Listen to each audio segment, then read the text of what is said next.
बिजनीआव गोथै देहा बोखांदों। बङाइगाव जिल्लानि मानिकपुर पुलिस थानानि सिङाव थानाय 2 नं देवटारिनि मानास दैमायाव गोथै सह मोननाय जादों। गोथै सहखौ देवटारिनि थागिबि जनकेश्वर आलीनि फिसाज्ला पालुहर आलीनि होनना सिनायथिनाय जादों।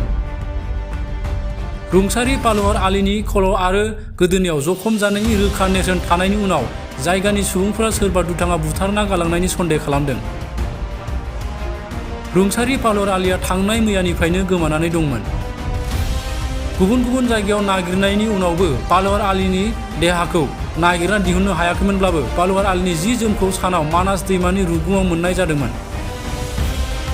मानिकपुर पुलिस थानानि पुलिसा जाथाय जायगायाव सहैयो आरो गोथै सहखौ पस्टमर्टेमनि राहा खालामो आरो जाथायनि सायाव नायबिजिरनायखौ जागायो। नखरनि सोद्रोमाफोरनि बायदिब्ला रुंसारि पालुहर आलीया जेब्ला ओंखारलांदोंमोन अब्ला बिथांनाव 15,000 रां दंमोन, नाथाय गोथै सहखौ मोननायनि उनाव बिथांनि सिपिआव 1 रांबो मोननाय जायाखैमोन। बेनिखायनो नखरनि सुबुंफ्रा सोरबा दुथांफोरा बुथारना गालांनायनि सन्देह खालामदों।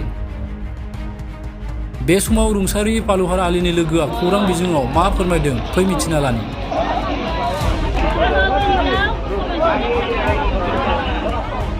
কালি ৰাতিপুৱা 9টা বজাত লাইন বিল বিজনী ৰবিবাৰ আছিল কাৰণে ঘূৰি আহিছোঁ। ঘূৰি আহি মানিকপুৰ পাহাৰ আগত চুৰঙত আমি বাইক ল'ব গৈছোঁ। তাতে দিনটো থাকছোঁ, গতিকে আমি তাতে ৰিটাৰ্ণ আহিছোঁ। ৰিটাৰ্ণ অহাৰ পিছতে তাতে আহি পেলাই কৈছে যে গাড়ীটো অলপ শ্ল' কৰ সি গাড়ীটো নামি গৈছে। নামি যোৱাৰ পিছত কৈছে তই ঘৰত যা, মই অলপ যাই আছোঁ।